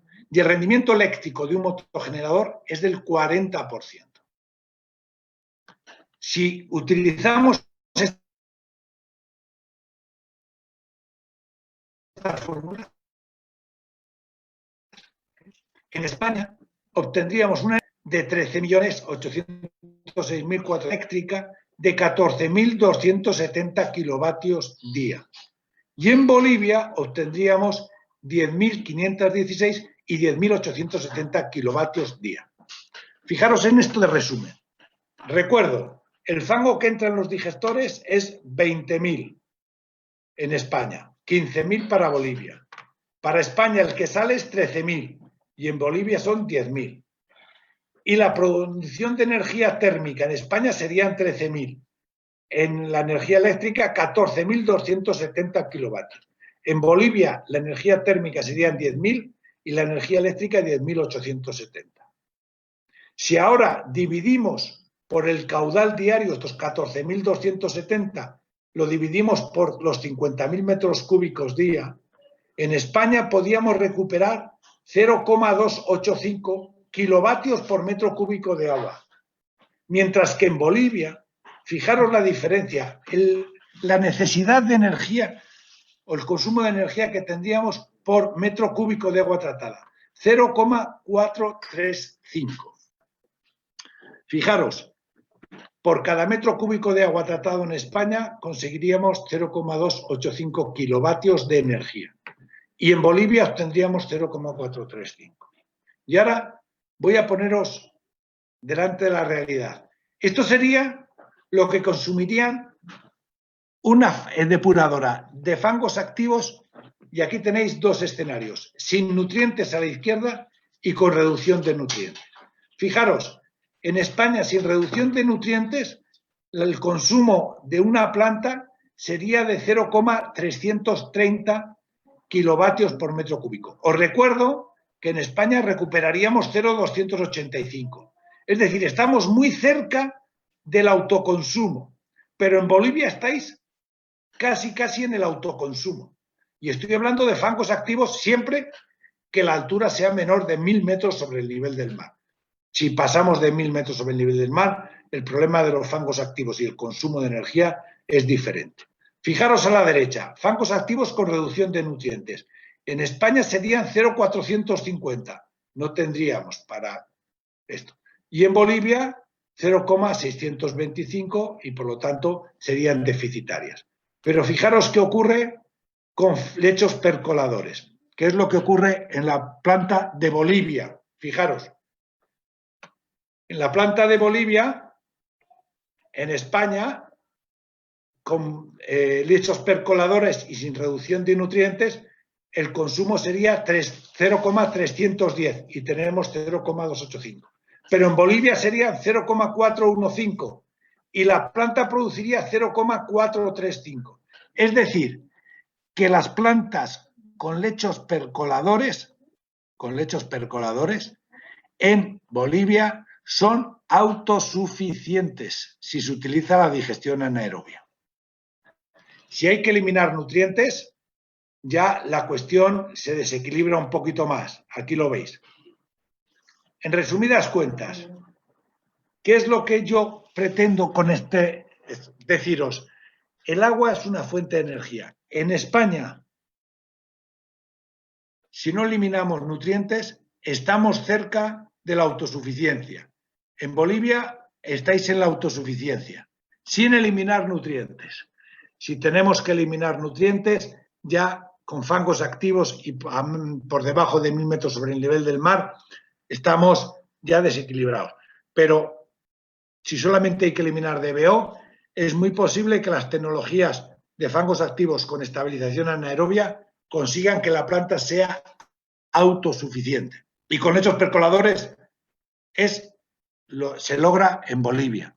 Ya lo veis que frente a los 0,435 que vais a producir, vais a consumir 0,415.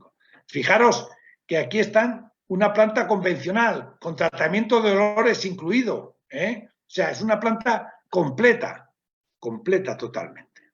¿Vale? Entonces, ya me queda poco tiempo, no quiero dedicarle más tiempo, así que para terminar voy a deciros varias cosas. Hay que categorizar los procesos de una planta. Mirad, una planta de tratamiento de aguas residuales hay que saber distinguir entre lo que son procesos importantes y procesos potentes. Yo estoy seguro de que si ahora os preguntara a vosotros cuáles son los procesos más importantes de una planta o cuáles son los más potentes, pues me diríais los tratamientos biológicos. Mira, los procesos importantes son los que garantizan el funcionamiento de la PETAR, los que aseguran la operatividad y los que mejoran la mantenibilidad. Mientras que los procesos potentes son los que garantizan la capacidad de depuración de la planta y aumentan la robustez de la planta y mejoran la fiabilidad. Entonces, de todos estos, ¿cuál creéis que vosotros son los procesos importantes? Pues mira, los procesos importantes para mí son el pretratamiento, porque ahí está el desbaste. Si el desbaste no funciona, la planta no funciona. Mirad, en España el 90% de las plantas de aguas residuales tratan menos caudal cuando llueve que cuando no llueve. ¿Y sabéis por qué? Porque el sistema de desbaste se colapsa con las aguas de lluvia, porque están mal dimensionados. Entonces, ¿de qué te sirve tener un proceso biológico potente si realmente luego el pretratamiento no es capaz de permitir pasar el agua que se necesita? Entonces, y luego está el otro, que es la deshidratación de lodos. Si no sacamos los fangos por el secado mecánico, los fangos acabarán en el río. Y por lo tanto, para mí los procesos importantes son el desbaste y el secado mecánico. Y por lo tanto hay que prestarles muchísima atención en el diseño, porque si no, abocamos a la planta a un funcionamiento irregular y le quitamos al operador capacidad de respuesta. ¿Cuáles son los procesos potentes? Pues bueno, el tratamiento biológico y la estabilización anaerobia, que os he explicado antes. Sobre todo la estabilización anaerobia porque es una fuente de producción de energía. Entonces, para terminar, insisto, una planta es una fábrica de lodos, el agua residual es una fuente de energía, una fuente de agua para riego y una fuente de bioenmienda agrícola a través de los fangos, y se puede llegar a una planta autosuficiente, es decir, que no consuma energía, con lechos percoladores y con fangos activos. En Bolivia estáis muy cerca de lograrlo. En fin, y no quiero ya seguir más. Ya con esto terminaré. Recordaros, la presentación la voy a mandar, sin los errores que habéis visto, voy a tratar de corregirlos y mandarla mañana a Roger para que la tengáis a vuestra disposición. Muy bien, ahora cuando queráis, Roger, vemos las cosas. Muchas gracias, ingeniero. A ver, es básico lo que nos ha dicho, es fundamental, mejor dicho, que tenemos un potencial en el aprovechamiento de los subproductos, de hecho, que nos puede llevar a la sostenibilidad. Naturalmente que para eso nos queda acá pendiente una, diremos, transformación en nuestra normativa, ¿no? Que nos obliga a la reducción de los nutrientes. A ver, ingeniero, yo le paso las preguntas que nos han llegado. Desde el Facebook nos preguntan, ¿qué soluciones podríamos adaptar o realizar cuando tenemos un sistema de lodos activados en aireación extendida que no tiene una zona anóxica y que por la elevada edad del lodo se tiene la desnitrificación en el decantador secundario y esto provoca un mal rendimiento en la separación sólido-líquido del decantador? Bien, yo en esos casos aconsejo generalmente que se trabaje con aireación,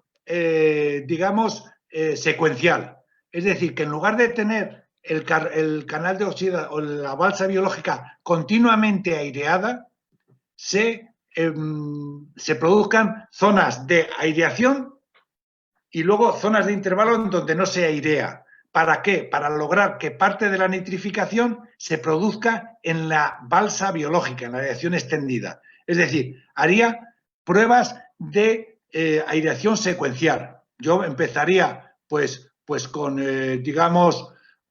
una hora y media de aireación y luego pondría media hora de no aireación, sino simplemente agitación. ¿Para qué? Para que se produzca la desnitrificación en la balsa biológica. Sí, evidentemente todo esto sin que el nivel de oxígeno baje muchísimo, porque lógicamente no está preparada la planta para eso, pero yo en unas plantas me ha dado buenos resultados hacer eso, hacer una, aireación secuencial, con paradas periódicas de la aireación y dejar simplemente que solamente haya agitación.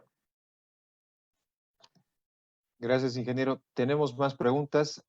Danilo Gamboa nos pregunta que quiere preguntarle su opinión acerca de un sistema de lodos activados con tecnología japonesa, dice, instalado para tratar aguas residuales domésticas provenientes de baños y oficinas y un comedor de un centro de investigación.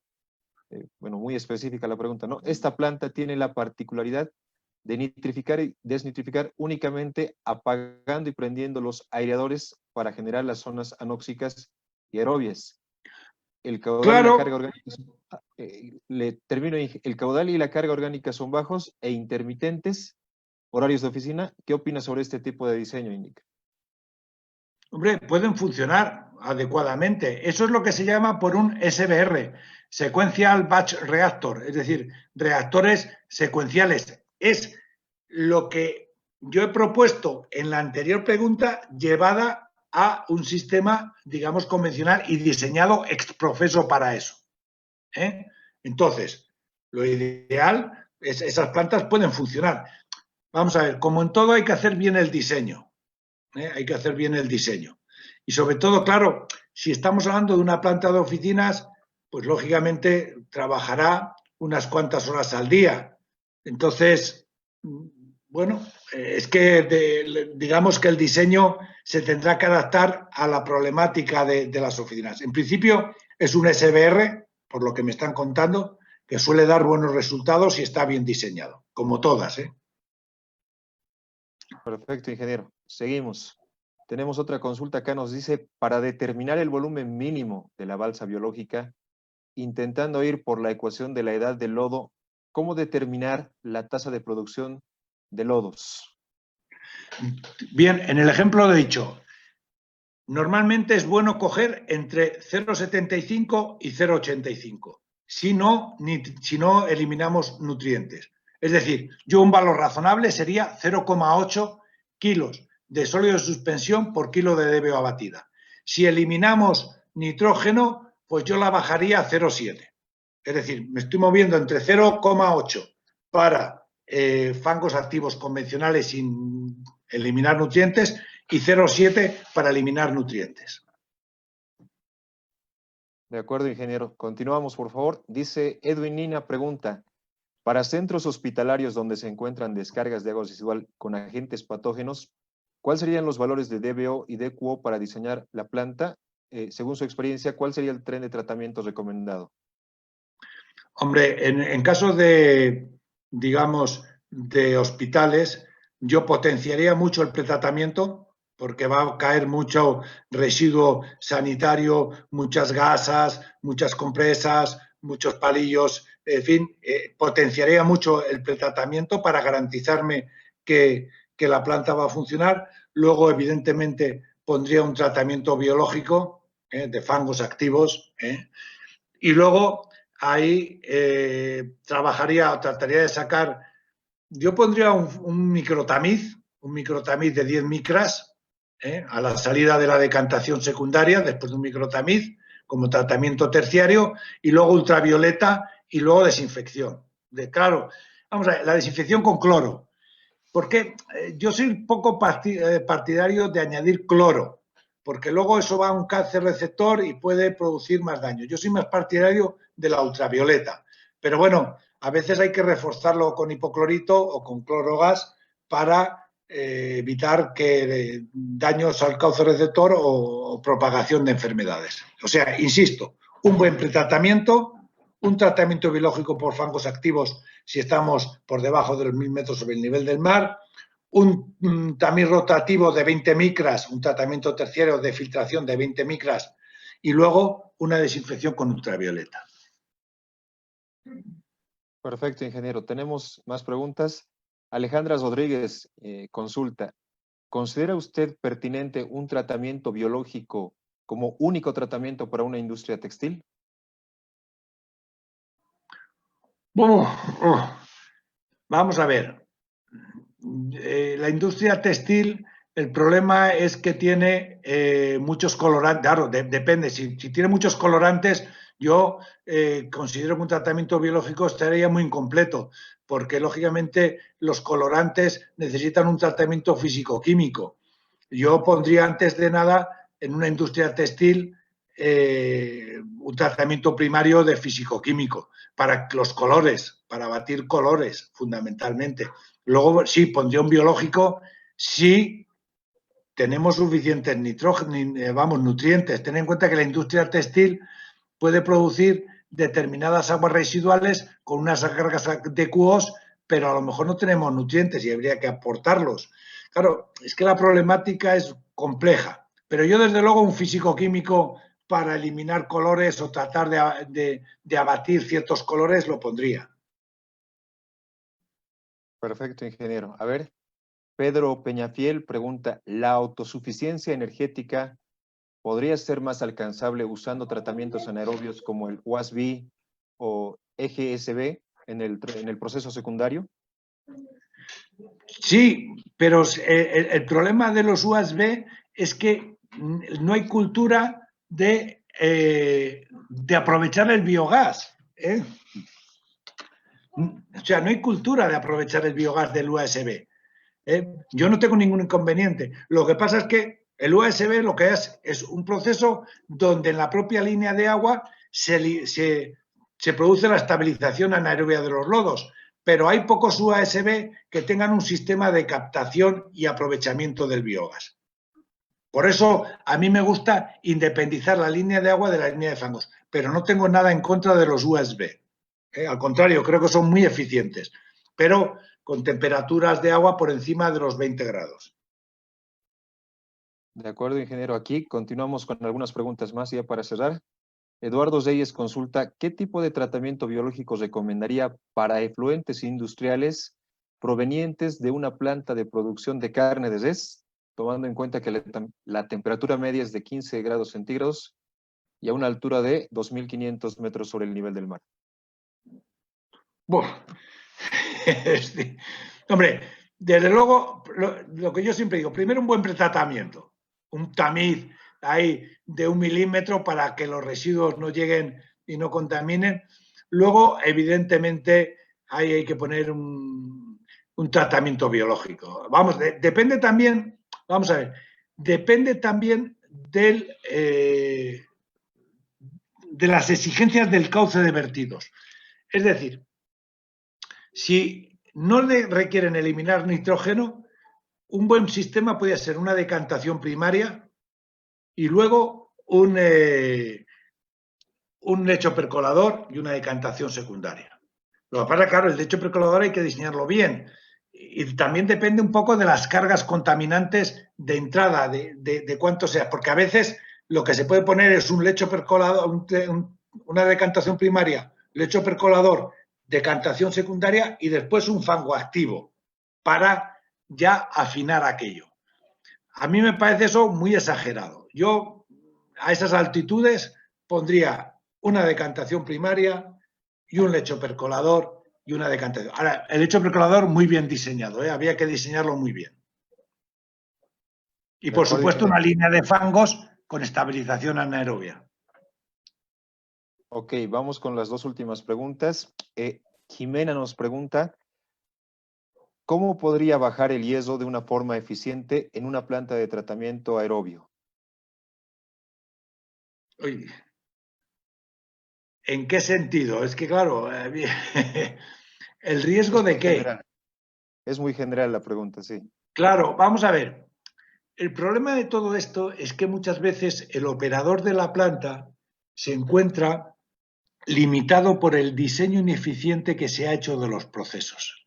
Es decir, si tú tienes que eliminar nutrientes y no tienes un bypass de la decantación primaria que te permita aportar DBO al proceso de desnitrificación, tienes que buscar una fuente alternativa dosificando metanol, lo cual es un desastre. Entonces, si tú tienes dos líneas y están comunicadas, pues no tienes flexibilidad.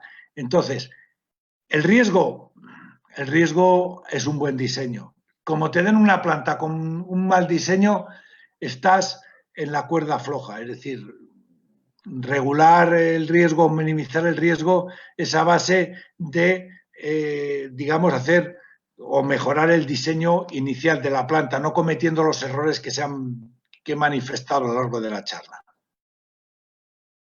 De acuerdo, ingeniero. Y vamos con la última. Michelle Torres consulta cómo se obtienen los lodos activados en una planta de tratamiento nueva. Bien, la puesta en marcha, vamos a ver, hay dos formas. La forma más común y que más operativa es decir, pues hago una siembra de fangos activos de plantas que estén alrededor, lo cual no es sencillo, ¿eh? Entonces, ¿cuál es la mejor sistema? La mejor sistema es, si tú tienes 3 líneas, tienes que poner primero una línea. No se te ocurra poner las 3 líneas a la vez porque entonces tardas muchísimo más. Lo lógico es poner una línea.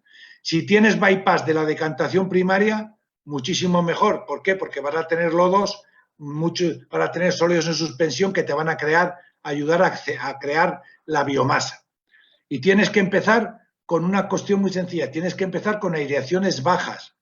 ¿Por qué? Porque si metes mucha aireación, se crean muchas espumas. Entonces, hay que meter la mayor cantidad posible de sólidos en suspensión, tratando de bypassear la decantación primaria en una sola línea y controlando mucho la oxigenación, no pasar de 1 ppm, porque si pasa mucho crea muchas espumas.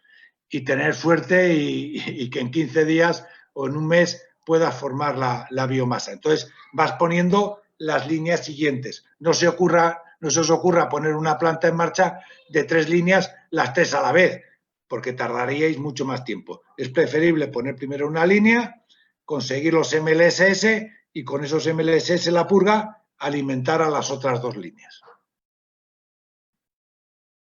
Muy bien, ingeniero. Con eso terminamos la ronda de preguntas. Básicamente, tengo que agradecerle su participación y su tiempo que ha brindado este día. Esperamos con ansias poder tener la posibilidad de tener un encuentro como este en un futuro cercano. Eso espero. Y bueno, si quiere dar algunas palabras de despedida, ingeniero, adelante, por favor. No, muchas gracias a todos los que han asistido a la reunión. Ha sido un poco densa en números, pero mirad, el objeto de esta presentación mía es que la tengáis vosotros y que seáis capaces, siguiendo los pasos que yo os he dado, a entender la producción de lodos de una planta con cualquiera, con los datos que yo os he dado, ya sea una planta de lechos percoladores, de fangos activos, con nitrificación de nitrificación, en aireación prolongada. Siempre se puede hacer un cálculo de los lodos producidos con los números que yo os he dado, en función de la DBO, de los sólidos en suspensión y del caudal. Ese era un poco el objeto, hacer un balance de masas, lo que yo llamo un balance de masas, que muchas veces no los tenemos claramente. ¿De acuerdo? Perfecto, ingeniero. Una vez más, gracias y bueno, buenas noches por España, querido ingeniero. Muy bien, y buenas de tardes acuerdo. a todos. Un abrazo. Hasta luego. Hasta luego. Chao.